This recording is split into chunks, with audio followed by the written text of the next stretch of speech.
Fábio hoje se dispôs aí de comentar alguma coisa. Nós já conversamos bastante sobre a parte inicial do código ali, princípios gerais.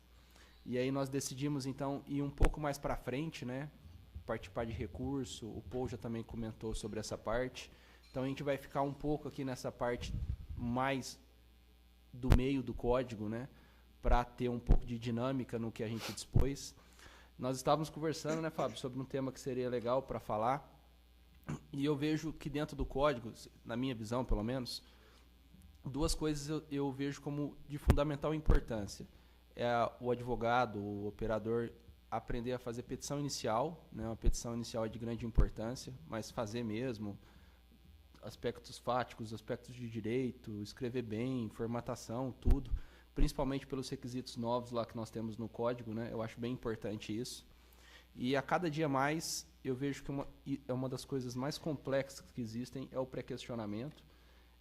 Eu converso bastante isso com o Thiago, né, Thiago? A gente conversa bastante com isso, de jurisprudência defensiva. O Thiago também sempre comenta bastante sobre isso. E principalmente fazer subir os processos, né, de maneira informal.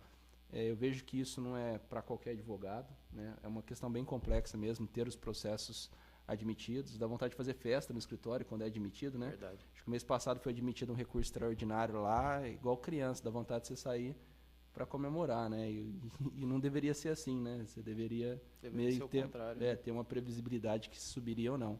Então é uma coisa complexa. Eu acho esse tema bem importante, né? Ainda mais numa advocacia de qualidade, né? Subir os processos, ter processo reconhecido, mexer com recurso.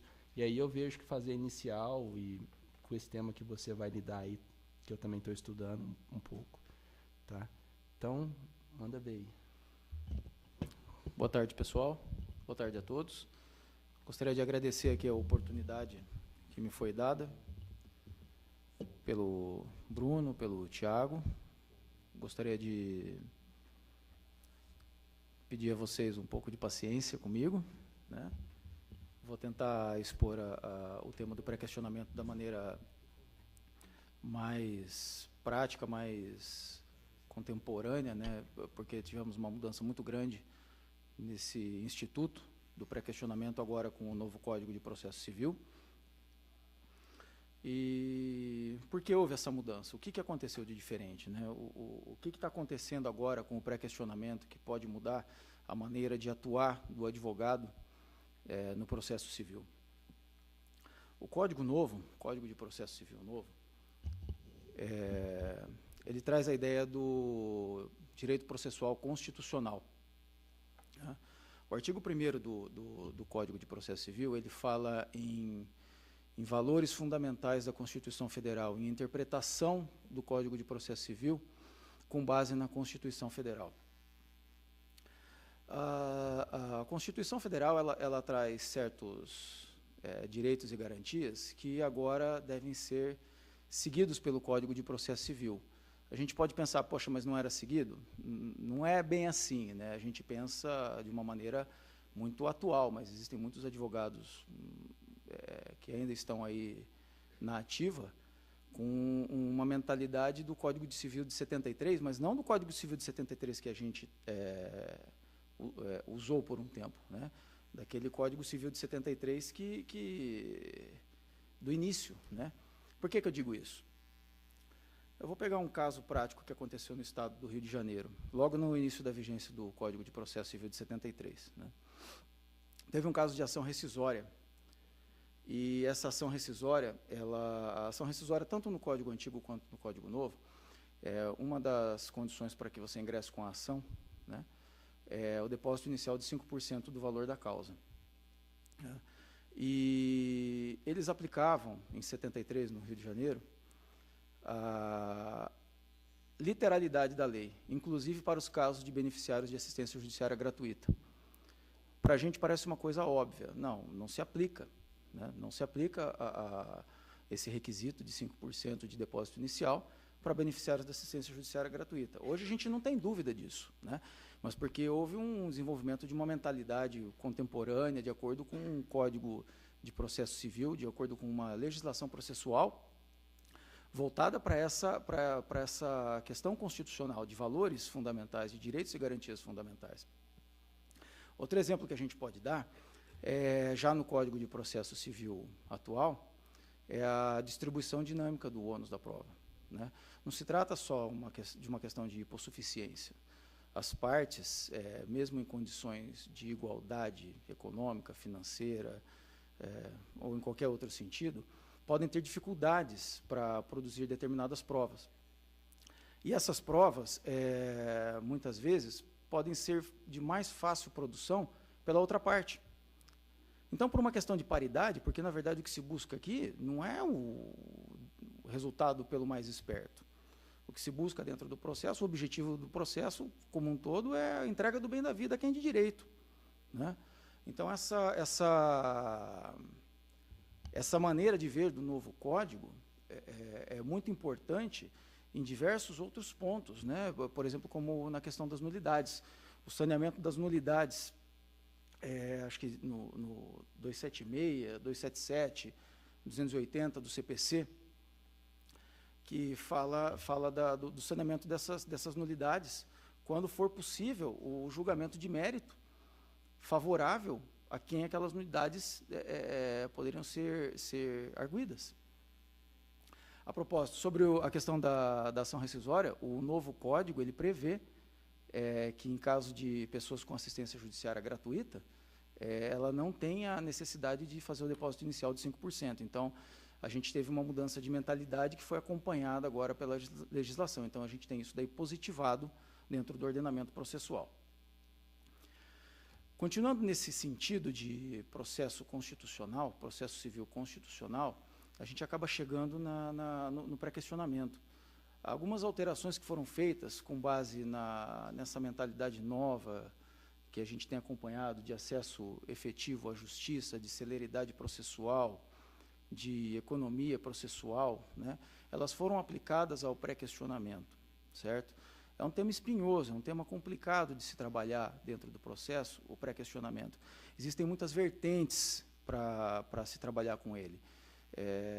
O momento do pré-questionamento, a sua finalidade, se é cabível embargos, se ele vai ser considerado protelatório ou não.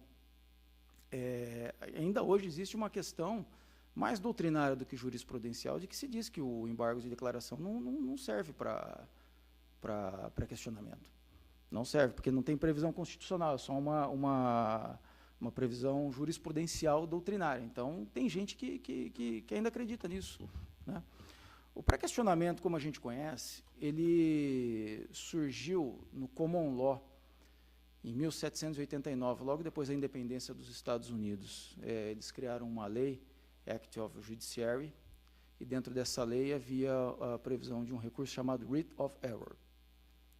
Esse recurso permitia que as causas decididas dentro dos tribunais locais, elas pudessem subir e ser apreciadas pela Corte Suprema Americana. É importante destacar que os Estados Unidos, ele possui um pacto federativo de fato, efetivo, não como o nosso, né? Um pacto federativo onde os estados não possuem autonomia. A soberania foi relegada, mas a autonomia dos estados ela é muito grande, autonomia legislativa, administrativa, financeira, coisa que a gente não tem no Brasil. Digo isso por quê? Porque a questão do pré-questionamento, quando surgiu nesse Writ of Error, ela surge justamente para a manutenção do pacto federativo. Como os estados possuíam muita autonomia para decisões, né, por conta das leis que eram aplicadas, que eram as leis locais e as leis federais, a Corte Suprema ela entendeu que esse pacto federativo era uma mão de duas vias. Serve tanto para os estados quanto para o governo federal. Então, ele não entendia correto que a última palavra sobre aplicação de lei federal, mesmo ainda no âmbito local, fosse dada pelo tribunal estadual da época, né? Então, eles criaram esse Writ of Error para fazer com que a questão suscitada, a questão federal, e aqui eu digo federal, tanto no sentido de lei federal quanto constitucional, tá? Subisse para a Suprema Corte, para a Corte Suprema Americana. O fato é que nós acabamos importando esse instituto, né? Nós importamos esse instituto exatamente da maneira como foi concebida pelos Estados americanos. eles entendiam que, havendo esgotamento das instâncias locais, e aqui eu digo os tribunais locais, havendo uma questão federal que tenha sido decidida, questionada, debatida dentro desses tribunais locais, ela deveria subir para os tribunais, para a Corte Suprema, para a apreciação dessa questão federal que havia sido suscitada, ou constitucional. Então, nós trouxemos esse instituto dessa mesma maneira. Havendo uma questão federal ou constitucional debatida dentro de um processo, havendo um esgotamento das vias ordinárias, é possível que se eleve aos tribunais superiores, no caso do Brasil, o STJ e o STF, eleve-se a questão para ser apreciada, certo? Pelos tribunais superiores, como uma maneira de uniformização do entendimento da aplicação da lei. O problema inicial, um dos grandes problemas do pré-questionamento, é a questão do momento em que ele é considerado existente, certo? Existem três correntes divergentes sobre o assunto, né? Uma primeira corrente entende que o pré-questionamento ele ocorre com a manifestação do tribunal, a manifestação do órgão julgador, sobre o tema na decisão recorrida. Então, havendo questionamento da decisão, havendo questionamento de matéria constitucional ou federal, passível de recursos extraordinário ou especial, já ocorreu o pré-questionamento, ali está o pré-questionamento. Existe uma outra corrente que entende que o pré-questionamento é um encargo da parte, é um ônus da parte, ou seja, tem que haver ventilação da matéria pela parte, ela deve debater o assunto.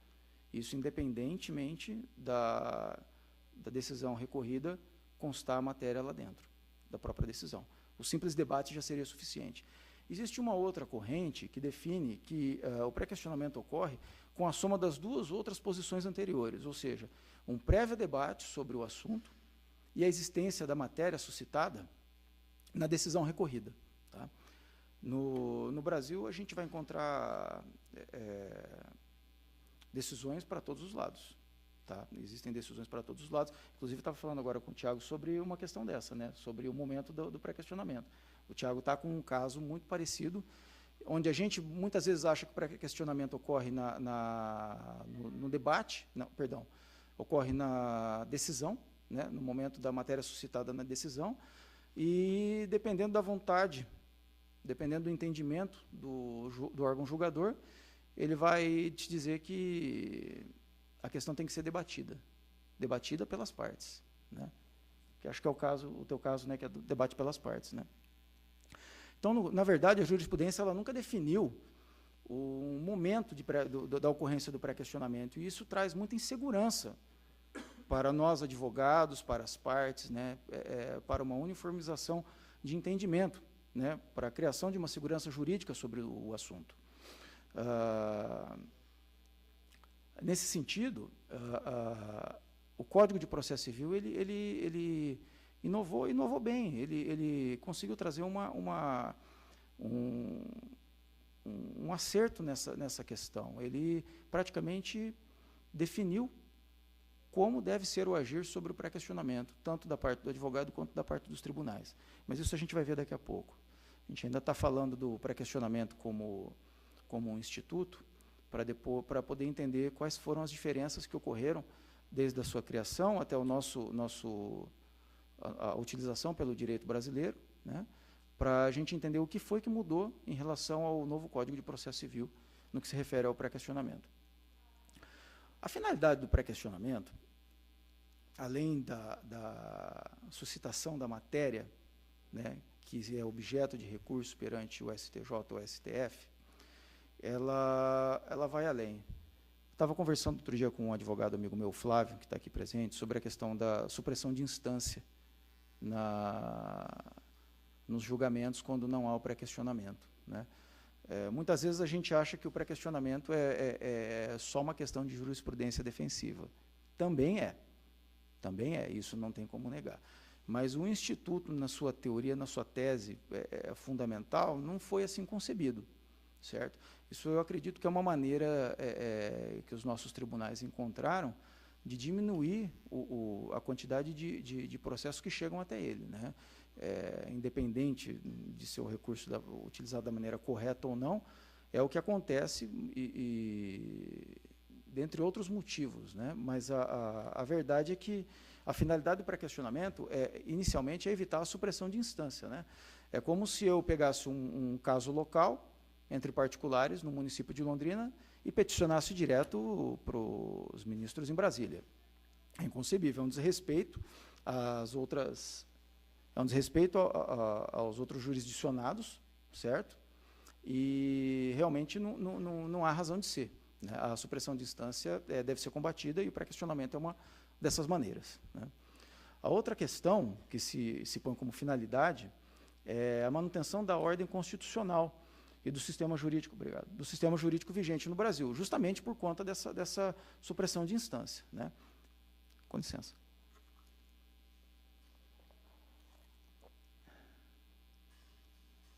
Um terceiro ponto que se põe como finalidade do pré-questionamento é evitar a surpresa. A parte contrária, ela pode ser surpreendida se um tema que não foi ventilado, se um tema que não foi discutido, é posto para ser decidido. Equivaleria, a grosso modo, a uma petição inicial onde não há uma contestação e uma decisão posterior pelo órgão julgador. Então, essa questão da surpresa ela é combatida através do pré-questionamento. Se uma pessoa recorre de uma decisão da qual ela não concorda, mas ela resolve não impugnar todos os capítulos a que ela teria direito, a defesa ela vai se basear nos capítulos impugnados. O juiz, decidindo sobre uma matéria não ventilada, não questionada, não suscitada pela parte, acabaria prejudicando o contraditório, a ampla defesa da parte recorrente. Sobre as finalidades do pré-questionamento, basicamente seriam essas, certo? Entra-se agora na questão da definição do pré-questionamento como uma necessidade dele ser explícito ou implícito. O pré-questionamento explícito, ele basicamente não tem muito o que se falar a respeito, a necessidade da expressa manifestação sobre a matéria discutida, a ser recorrida, e a expressa menção do artigo de lei ou do que o valha, né, a expressa menção da matéria a ser questionada juntamente com a lei a que ele se refere, a que essa matéria se refere, né, ou a jurisprudência a que ela se refira. Esse é o pré-questionamento expresso. O pré-questionamento implícito, na verdade, ele também possui duas correntes, ele tem uma divergência. O pré-questionamento atualmente aceito pelos tribunais, implícito, é o pré-questionamento onde a matéria ela é debatida de maneira clara, de maneira objetiva, mas não se faz alusão ao ordenamento, não se faz alusão expressa a que lei se refere ou a que artigo se refere àquela matéria que está sendo debatida. Houve um tempo em que não era assim, nem mesmo esse tipo de pré-questionamento ele era aceito pelos tribunais, certo? Atualmente, o pré-questionamento implícito ele é aceito pelos tribunais dessa maneira que foi falada. O outro entendimento sobre o pré-questionamento implícito é de que ocorre quando a questão federal constitucional é apresentada, mas ela não é debatida. É um pré-questionamento implícito pelo não acatamento daquela matéria pelo órgão julgador. Então, entende-se que você suscitou 3 pontos, questões federais e constitucionais, e o órgão julgador se manifestou sobre 2. Aquele terceiro ponto, ele também está pré-questionado, certo? Ele está pré-questionado porque o juiz, o entendimento dessa corrente é de que o juiz, o órgão julgador, eles entendem que esse ponto, essa matéria, ela foi relegada, certo? Não há convencimento a ser extraído dela, né? Esse entendimento não é aceito pelos tribunais, tá? Só que tem uma coisa interessante sobre esse posicionamento, porque ele define dessa maneira que o momento do pré-questionamento é pela simples apresentação da tese pela parte. Um daqueles 3 momentos do pré-questionamento, né? Se é na decisão recorrida, se é na decisão recorrida aliada à manifestação da parte, ou se é só com a manifestação da parte. como ele entende que o pré-questionamento implícito ele decorre da não ventilação da matéria pelo juiz, mas sim da ventilação da matéria pela parte, ele adota o posicionamento de que pré-questionamento acontece quando há debate pela parte, e não pelo tribunal. Essas são as 3 definições, gente. Eu estou falando dessa maneira tanto quanto metódica, sem muita interligação, porque realmente a gente está tentando analisar o pré-questionamento da maneira como ele era visto até a entrada em vigor do Código de Processo Civil de 2015. Tá? Daqui a pouco a gente vai entrar numa matéria mais bacaninha, mais gostosa de se falar. Em decorrência da ausência de legislação expressa acerca do pré-questionamento, a doutrina e a jurisprudência criaram essas diversas manifestações, esses diversos entendimentos sobre o tema, e acabaram ocorrendo a criação das mais diversas súmulas sobre esse assunto. Tem um mosquitinho aqui incomodando. Cara. É importante destacar algumas delas. Eu vou pedir licença para vocês para ler essas súmulas, porque eu não decorei. Em relação às súmulas do STJ, as súmulas 98, 211 e 320 são as mais importantes acerca do pré-questionamento. A súmula 98, embargos de declaração manifestados com notório propósito de pré-questionamento, não tem caráter protelatório, que é o caso do Tiago. Essa súmula ela permanece em vigor e ela está aliada ao ordenamento jurídico vigente, no que se refere ao Código de Processo Civil de 2015. A súmula 211 diz: inadmissível o recurso especial quando a questão que, a despeito da oposição de embargos declaratórios, não foi apreciada pelo Tribunal ACO. Ou seja, se você opõe os embargos por conta de uma ausência de pré-questionamento da matéria, você opõe os embargos de declaração com fins de pré-questionamento, e esses embargos não são admitidos, ou se são desprovidos, a matéria, se você tentar colocar um recurso, especialmente no STJ isso, tá? O STF tem uma opinião mais branda sobre o assunto. Se você tentar interpor um recurso perante o STJ, ele não vai ser conhecido. Ele não vai ser conhecido porque eles entendem que se você tentou pré-questionar e o juiz ainda assim não entendeu a necessidade, haver necessidade de pré-questionamento, e no tribunal, no STJ, eles entendem que havia necessidade de pré-questionamento, independentemente da sua intenção de opor os embargos de declaração, esse recurso não é conhecido. Certo? A súmula 320 diz que a questão federal somente ventilada no voto vencido não atende ao requisito do pré-questionamento. Então, se você for ver, essa súmula, ela adota um outro posicionamento sobre o momento do pré-questionamento. Porque ela diz que se o voto vencido, ele não atende ao requisito do pré-questionamento se a matéria foi ventilada somente nele. Certo? Então, o que eles identificam aqui? Que a decisão recorrida é o que vale para o momento do pré-questionamento. Só que eles entendem que a decisão recorrida é aquela do voto vencedor. Eles não entendem a decisão recorrida como o conjunto de todos os votos, até porque, para você ter uma decisão, você vai ter o debate do assunto, e, nesse sentido, é o que importa, não o voto vencedor ou o voto vencido, pelo menos para fins de pré-questionamento. Ok? Adiantando o assunto, a súmula 211 e a súmula 320 elas já foram superadas pelo Código de Processo Civil. Com essa visão constitucionalista do Código de Processo Civil, elas foram superadas. Não só pelo entendimento atual, pelo entendimento contemporâneo do que é o processo, como por conta da própria previsão legislativa, que a gente vai chegar nesse ponto já já. Do STF, a gente tem as súmulas 282 e 356. A súmula 282 diz que é inadmissível o recurso extraordinário quando não ventilada na decisão recorrida a questão federal suscitada. Então, para o STF, o recurso extraordinário, o recurso extraordinário, só a súmula do STF, tá? No recurso extraordinário, se não for ventilada a decisão, ele não aceita, não é aceito. E a súmula 356 diz que o ponto omisso da decisão sobre o qual não foram opostos embargos declaratórios, não pode ser objeto de recurso extraordinário, por falta do requisito do pré-questionamento. A primeira turma do STF, apesar da omissão do tribunal local em apreciar a questão, ele considera o pré-questionamento, certo? A primeira turma do STF considera. O STJ não considera pré-questionado em nenhuma hipótese. Tá? A primeira turma do STF ela considera pré-questionado a matéria suscitada quando nos embargos declaratórios, ainda que eles não tenham sido recebidos, né, haja essa intenção de pré-questionamento. Já a segunda turma, ela se opõe ao entendimento do STF, da primeira turma.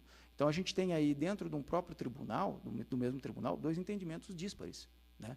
E o STJ, que era para ser o tribunal cidadão, né, nem querendo considerar a questão.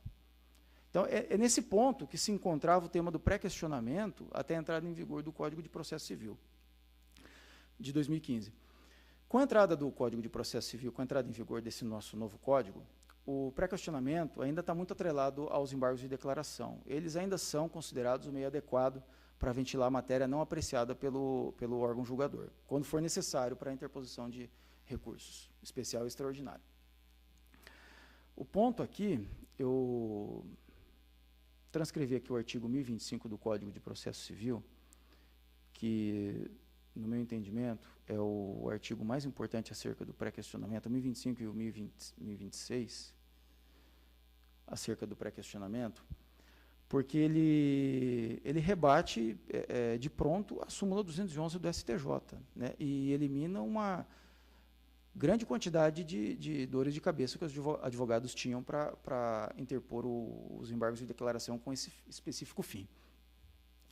O artigo 1025 diz que consideram-se incluídos no acórdão os elementos que o embargante suscitou para fins de pré-questionamento, ainda que os embargos de declaração sejam inadmitidos ou rejeitados, caso o Tribunal Superior considere existentes erro, omissão, contradição ou obscuridade.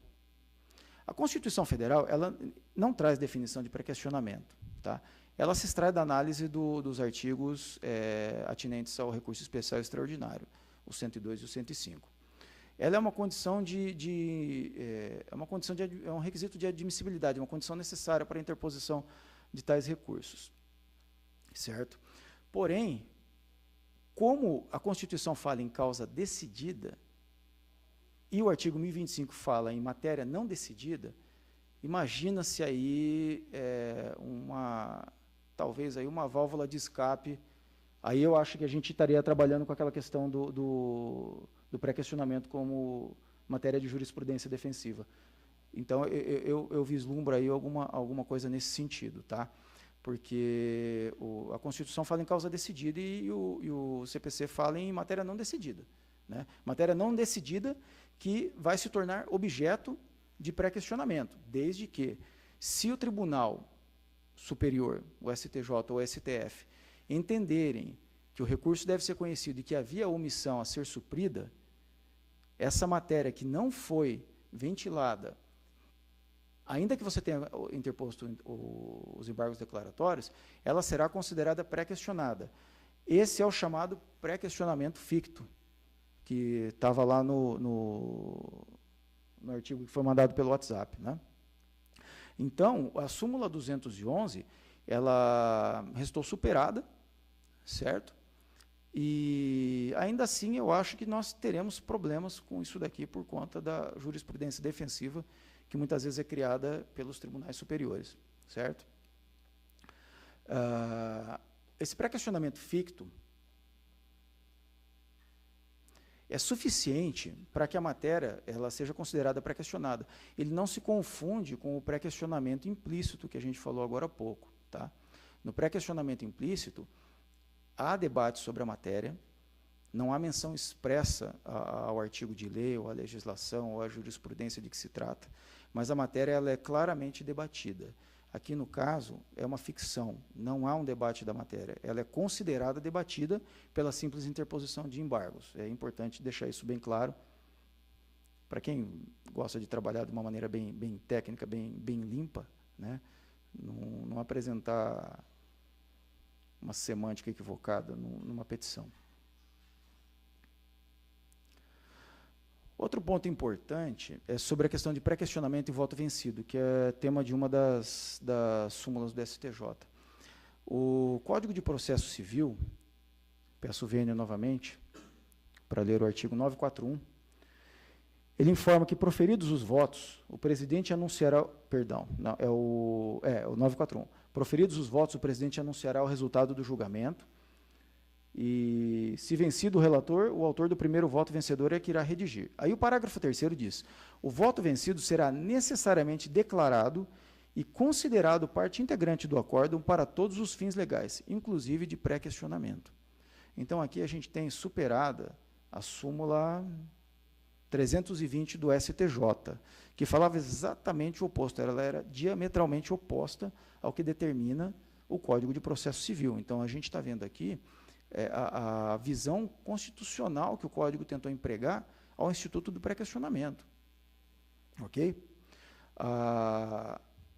O pré-questionamento... perdão, me perdi aqui.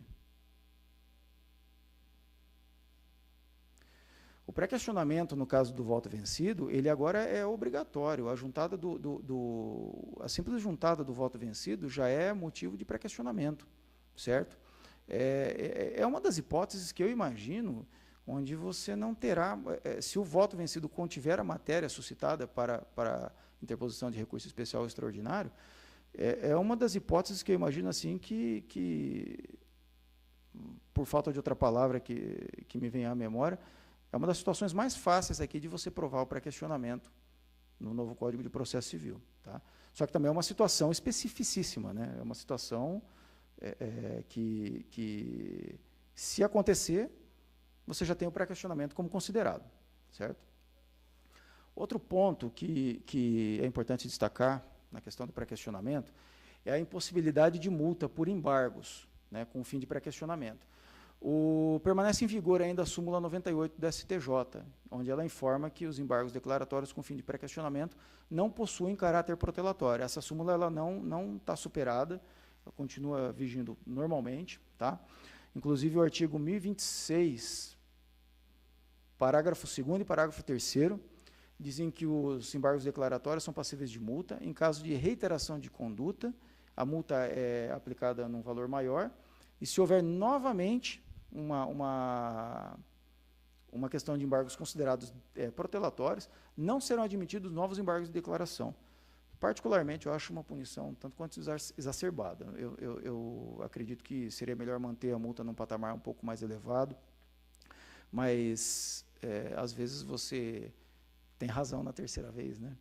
E, às vezes, você tinha razão na primeira e na segunda. Né? Por outro lado, tem uma série de processualistas que são contra esse meu entendimento. O enunciado 361 do Fórum Permanente, do FPPC, do Fórum Permanente de Processualistas, diz que, na hipótese do artigo 1026, parágrafo 4º, que é a questão do impedimento de novos embargos, não cabem embargos de declaração e, caso opostos, não produzirão qualquer efeito. Eu não sei qual que é a opinião do Tiago a respeito, do Bruno sobre o assunto, mas eu acho muito pesada essa aplicação aqui. Um ponto a ser destacado também em relação ao novo Código de Processo Civil é sobre os fatos e direitos supervenientes em recurso especial e extraordinário. Via de regra, não se admite pré-questionamento nesses casos. Não tem como você pré-questionar o fato superveniente que aparece quando já há interposição de recurso. Certo? Por outro lado, essa ausência de embargos, essa ausência de pré-questionamento dessa matéria pode ser prejudicial à parte. Certo? O que fez o Código de Processo Civil em relação a isso? O artigo 933 diz que, se o relator constatar a ocorrência de fato superveniente à decisão recorrida ou questão apreciável de ofício não examinada, elas devem ser consideradas no julgamento do recurso. Intimará as partes para que se manifestem no prazo de 5 dias. Se a gente analisar esse artigo juntamente com o artigo 1034 do Código, que diz: admitido o recurso extraordinário ou recurso especial por um fundamento, devolve-se ao Tribunal Superior conhecimento de todos os demais fundamentos para a solução do capítulo impugnado. Se você fizer uma interpretação conjunta desses dois artigos, é possível que a matéria de fato e de direito superveniente ela seja apreciada pelo tribunal, independentemente de pré-questionamento, desde que haja pré-questionamento de alguma outra matéria que permita que esse recurso suba. Então, isso é um ponto importante a ser destacado com o novo Código de Processo Civil. A apreciação de matérias de fato e de direito supervenientes, independentemente de pré-questionamento. Porque o que acontecia com o Código antigo é que existiam duas correntes. Uma corrente dizia que matérias supervenientes elas poderiam ser apreciadas desde que houvesse o pré-questionamento de alguma das matérias. E a outra dizia que não. E adivinhem qual é a teoria adotada pelo tribunal. Né? É a teoria de que não se admitia. Então, aqui a gente tem um novo reforço do Código em contraposição a uma série de atitudes, a uma série de entendimentos que os tribunais tinham, que eu acredito que, na grande maioria, eram por conta de jurisprudência defensiva, sim. Embora existam pontos do pré-questionamento que eu entenda sejam válidos. Né? Para finalizar, só dizer que o pré-questionamento, da maneira como ele está sendo apresentado no Código de Processo Civil, ele tem aplicação subsidiária no processo do trabalho, no processo trabalhista, certo? De acordo com o artigo 15 do Código de Processo Civil novo, é permitida a aplicação de pré-questionamento nos embargos de declaração em matéria de direito do trabalho, certo? Gente, sobre as novidades, as atualidades do pré-questionamento em relação ao Código de Processo Civil, basicamente seriam essas as mais importantes. Né? Havia necessidade realmente da gente fazer uma explanação sobre o Instituto do Pré-questionamento para conseguir contrapor as questões que foram apresentadas pelo novo Código de Processo Civil, para que a gente pudesse entender realmente como vai facilitar para a gente o trabalho com esse instituto. Agradeço aqui a oportunidade dada pelo Bruno, pelo Tiago, agradeço a atenção de todos vocês. Estamos abertos agora para o debate.